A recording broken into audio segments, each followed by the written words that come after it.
Good morning, everyone.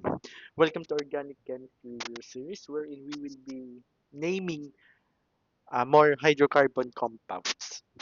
So for number one, so meron po tayong organic molecule dito na kung saan we have 1, 2, 3, 4, 5, 6, 7, 8, 9 carbons on the parent chain na kung saan meron din tayong substituent. So we have methyl, then ethyl. So if we are going to start the naming from the right, hindi siya pwede kasi medyo malayo yung substituent. So if we are going to start the naming 1, 2, 3, 4, so nasa ikaapat na yung ethyl group natin. So medyo may kalayuan na siya as compared to this particular compound if we start the naming from the left, so 1, 2. So may mababa lang yung kanyang locant number. So if I'm going to name this is 6-ethyl dash 2 dash methyl nonane. So take note, ethyl, letter E, nagsisimula sa letter E, and yung methyl, nagsisimula sa letter M. So it's follows the alphabetical order. Second one is we have the second compound na kung saan meron tayong we have if we meron tayong apparent chain na 1, 2, 3, 4, 5, 6. So meron tayong substituent dito na methyl, a methyl group, and isa naman dito na methyl group. Kung mag-start tayo from the right, 1, 2, 3. So medyo mataas yung locant number niya as compared dito sa numbering na nag-start tayo sa pinaka-left. So we have a lower locant number at the methyl group which is number 2. So if I'm going to name this is 2, 4, 4. Since mayroon tayong tatlong substituent, so we have trimethyl hexane.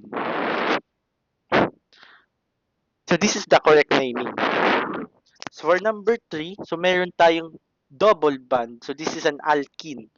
Kung mag-name tayo, 1, 2, 3, tatlo, sa ikatlong carbon yung double bond. But if we are going to name this compound from the right, we have 1, 2, 3. So nasa ikatlong carbon din. So mean to say, kahit saan ka mag-start, either from left or right, you will arrive at the same answer.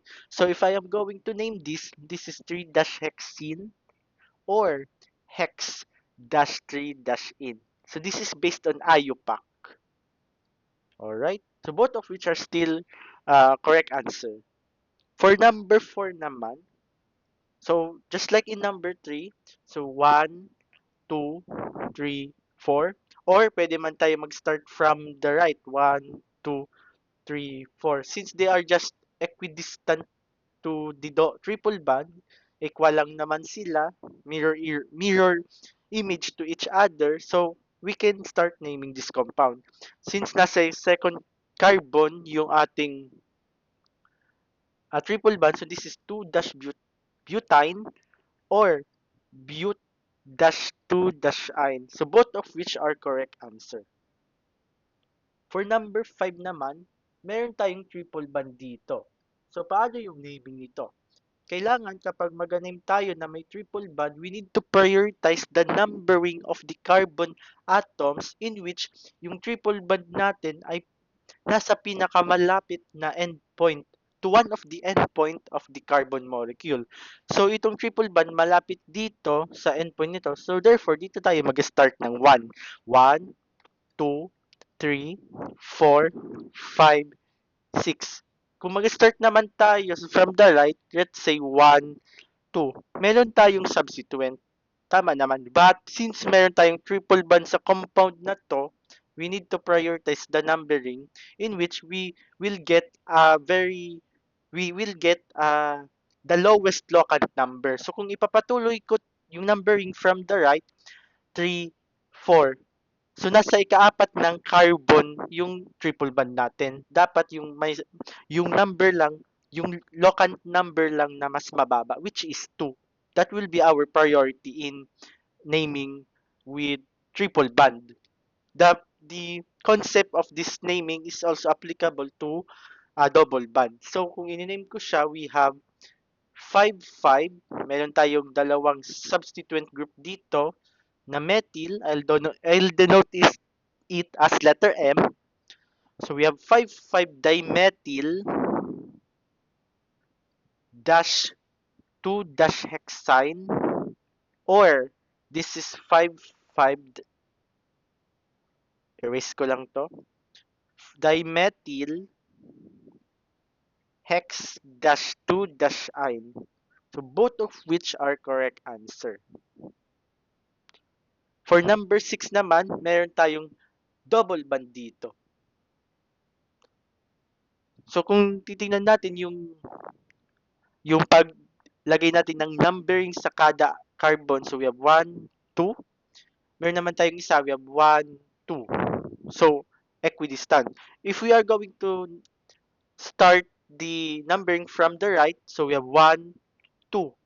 So all of them are equidistant to the double bond. However, there is a much better or the correct way on how to choose the correct direction of the uh, naming, I mean the numbering of this particular organic compound. So kung titignan nyo dito, meron tayong dalawang way dito.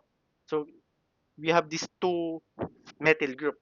Ngayon, if we are going to start dito, so let's say dito sa part na to, and and go to the direction of the double bond, so we need to prioritize this kasi meron tayong methyl group dito sa baba, which is ito. From the right, so dito sa right na to, wala naman na methyl group. So, um, so it's not the correct answer. So therefore, kung ipapangalan ko siya with the methyl group, therefore this is 2-methyl but-2-in. So this is the correct name for this particular compound. For number 7 naman, so in order to name this compound, kailangan prioritize natin yung may mas bababang locant number for that particular substituent. Before that, we need to determine the parent chain. So 1, 2, 3, 4, 5, 6, 7. Since ito, meron tayong value dito, but we need to compare this value dito sa isang direction pa. So 6, 7, 8. Since mas mataas itong 8, therefore this is the proper direction in naming the organic molecule. So ito, erase ko na to. So this is the parent chain. So this is octane. Ngayon, meron tayong dalawang methyl group. Isang methyl group rather. I'll denote this as M. And meron tayong isa dito. So di ba na-discuss natin that this particular compound, this is a methyl group. I'm sorry, this is an isopropyl group. Ayan. Or pwedeng ganito siya, letter R. So this is isopropyl. So in order to name this compound, this is 5-isopropyl. Wait lang. So you have 5-isopropyl dash 2-methyl octane. So this is the correct way of naming this compound. For number 8 naman, so kung titingnan nyo dito, if we start the naming from the left, 3, 4. In comparison, if we start the numbering from the right, 3, 4, 5, makikita ninyo na mas mataas yung numbering sa right as compared to the left. So this will be our starting point in numbering the organic compound. So this is 4. Wait. 1, 2, 3, 4, 5, 6, 7, 8, 9. So we have nonane as the parent chain, but we have a triple bond. Therefore, the name of this compound would be 4-nonine or non-4-ine. So this is the correct name for this particular compound. For number 9 naman, we have a triple bond, double bond here rather. So one, two, three. If we start from the left, so we have the double bond is on the third carbon. However, if we start from the right naman, the location of the double bond is in the fourth carbon of the parent chain. Therefore, we need to prioritize the number which has a lower locant number. So therefore, this is the correct numbering. So we have 4, 5, 6, 7. This is 1, 2, 3, 4, 5. Alright, this is the correct numbering for the parent chain. And take note, mayroon tayong dalawang substituent, methyl and methyl. So in order to name this, we have 5,5-dimethyl heptane. So this is the correct name. Wait, this since may double bond pala tayo dito, so let me just make some correction here. So we have dimethyl dash 3 dash heptene, or this is 5,5-dimethyl hep dash 3, sorry, this is hep dash 3 dash in. So both of which are correct answer. For number 10, so mayroon tayong double bond dito. So if we start the numbering from the left, so we have 1, 2, 3, 4. So nasa ikaapat na carbon yung double bond. However, if we start from the right, mas mataas. It has a higher locant number if we start from the right. So therefore, we need to prioritize the one that has lower locant number, which is 4. So this is the correct numbering. So let's continue numbering this: 5, 6, 7, 8, and 9. So therefore, the correct name for this compound is 4-nonin or non-4-in. Both of which are correct answer. For number 11, we have a triple bond here.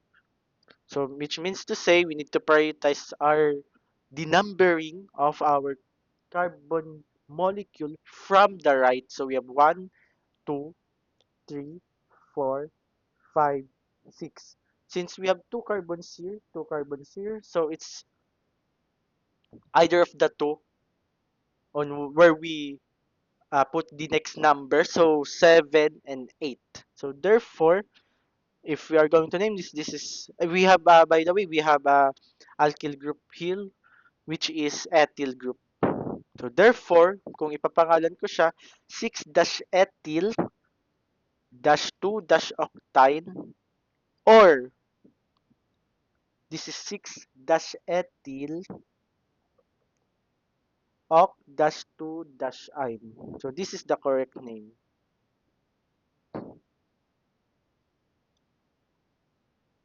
For number 12 naman, so meron tayong organic molecule dito. But as you can see, meron tayong uh, alkyl group dito. Ay sorry, na methyl group na kung saan makikita niyo naman sa figure na we should start the numbering from the top. So 1, 2, 3, 4, 5, 6. Kung nag-start tayo sa baba, let's say 1, 2, 3, 4. So nasa ikaapat ng carbon yung methyl group. So hindi yun pwede. So therefore, to name this compound, we have 3-methyl hexane. So this is the correct answer. For number 13, so we have this particular compound. And let's try starting from the bottom. So 1, 2, 3, 4, 5, 6. So kailangan pa natin siyang i-compare dito sa another direction ng branch of carbon. So let's number this 5, 6, 7. So hindi tayo pwedeng mag-name ng ito because we need to determine the parent chain first. 'Di ba dapat ang parent chain siya yung pinakamahaba sa compound. So therefore, this is the correct numbering. So this is heptane. Next naman, 'di ba na-determine na natin si parent chain, makikita natin na meron tayong mga substituents. So this is methyl, methyl, and this is an ethyl group. So I'll denote it as letter E. So in order to name this, we have 4-ethyl dash 2,3-dimethyl heptane. So this is the correct name for this compound. Kung mag-start tayo, let's say, start tayo sa pinaka-top, 1, 2, 3, 4.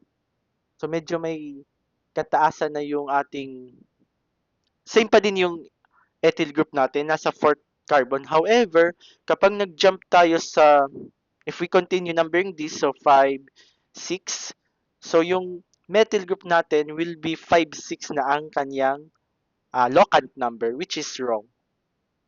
So we need to prioritize na kung saan um, we have a substituent, such as this one, siya yung meron na methyl group tayo or substituent na pinakamalapit sa isang endpoint ng ating parent chain. So that's the main idea here. For number 14 naman, so we have, so let's try start numbering this from the left. So we have 1, 2, 3, 4, 5, 6, 7, 8. So this is the numbering. How kung titingnan niyo, meron tayong methyl group here, methyl group, methyl group. And we have an ethyl group here. M, M, and ethyl group. However, makikita ninyo na nasa ikatlong carbon yung isang methyl group na pinakamalapit sa isang endpoint ng uh, carbon parent chain natin. So we need to recheck, we need to change our direction inputting the number. So let's try start numbering our carbon parent chain from the right. So we have 1, 2, 3, 4, 5, 6, 7, 8. So therefore, nasa second carbon na yung isang methyl group which is lower as compared yung kanina na nasa third carbon.